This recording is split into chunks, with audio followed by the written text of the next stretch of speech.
Bonjour Anne-Sophie, comment vas-tu ? Très bien. Quel est le sujet que tu vas aborder aujourd'hui pour l'actualité légale orientée vers les DSI ? Alors aujourd'hui, je vais vous parler de la prescription. Donc la prescription dans les projets informatiques souvent complexes, les litiges sont fréquents. Face à ces tensions, les premiers réflexes est de privilégier une solution amiable. C'est une sage décision, mais attention, le temps juridique ne s'arrête pas quand on discute. Ce temps juridique, c'est celui de la prescription, c'est-à-dire le délai prévu par la loi au-delà duquel la justice ne peut plus être saisie.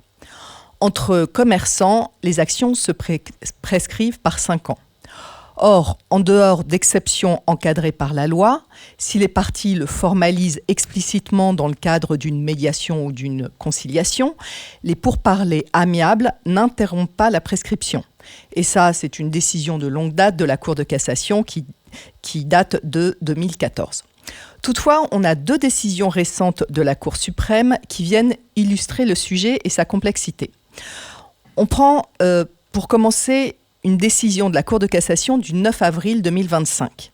Une société cliente, insatisfaite de son ERP, engage une expertise judiciaire.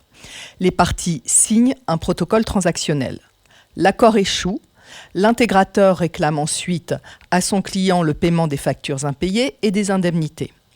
La Cour d'appel estime que le délai de prescription a commencé à courir à la fin des négociations.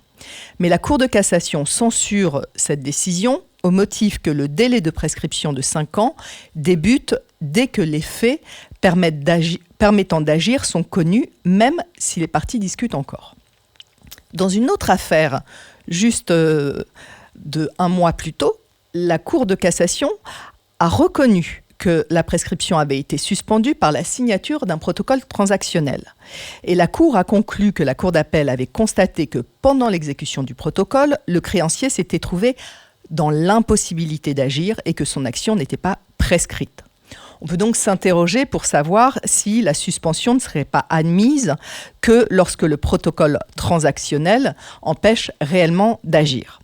Donc, vous pouvez avoir intérêt à discuter ou à laisser passer les discussions, à rester silencieux pour laisser passer la prescription.